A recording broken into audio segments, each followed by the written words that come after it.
Assalamualaikum warahmatullahi wabarakatuh. Kembali lagi di channel Erwidiastomo dengan saya Rifki. Halo teman-teman, apa kabar? Para pemirsa sekalian yang sedang menonton video ini, saya ucapkan terima kasih sudah mampir ke video ini dan ke channel ini. Di sini saya akan menjawab pertanyaan teman-teman yang bertanya ya di kolom komentar. Saya tuh sering banget dapat pertanyaan gini.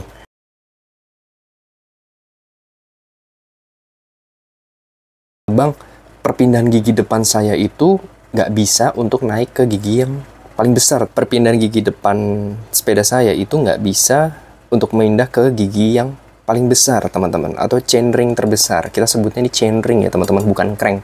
Sebenarnya ini masalahnya sederhana, teman-teman. Saya jawab melalui video ini saja, karena kalau saya balas satu-satu tuh kadang suka waktunya nggak ada saya. Jadi nanti saya mungkin kasih link aja supaya teman-teman yang punya masalah sama ini bisa menyaksikan bagaimana solusinya.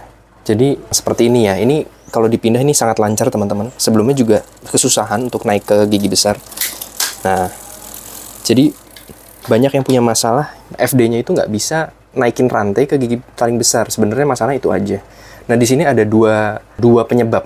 Jadi kalau teman-teman lihat di sini, FD atau front derailleur itu bisa bergerak ke sini, itu disebabkan oleh tarikan kabel, teman-teman. Jadi kuncinya di tarikan kabel. Jadi kalau teman-teman kesusahan pindah gigi ke gigi yang paling besar, itu adalah pertanda bahwa ini kabelnya kurang kencang, teman-teman. Nah, bagaimana cara untuk mengencangkan kabel supaya si FD itu bisa narik ke sini?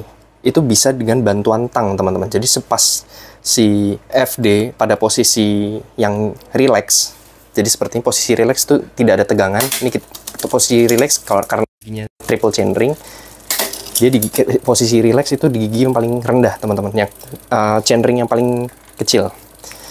Nah, kalau pas posisi kayak gini, ini teman-teman cabut aja. Ini dikendorin dulu. Terus kalau dikendorin sedikit, ini biasanya kabelnya masih slack ya.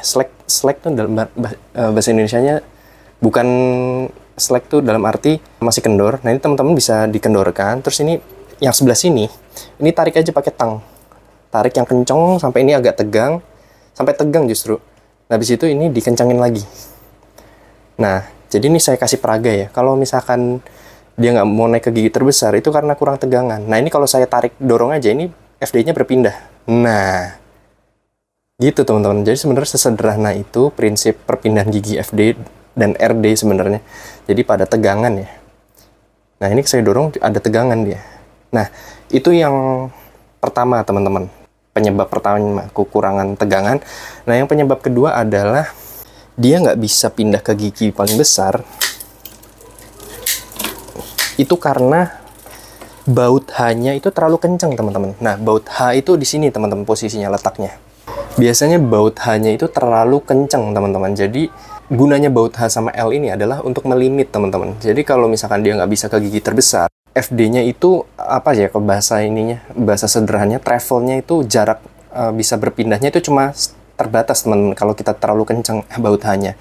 Nah, kalau masih dia tidak bisa ke rantainya, nggak bisa ke chainring yang terbesar, itu baut H-nya diputar ke kiri, dikendorkan sedikit aja, klek gitu, tapi nggak usah banyak-banyak. Jadi si FD-nya ini bisa berayunnya lebih jauh ke arah sini, teman-teman.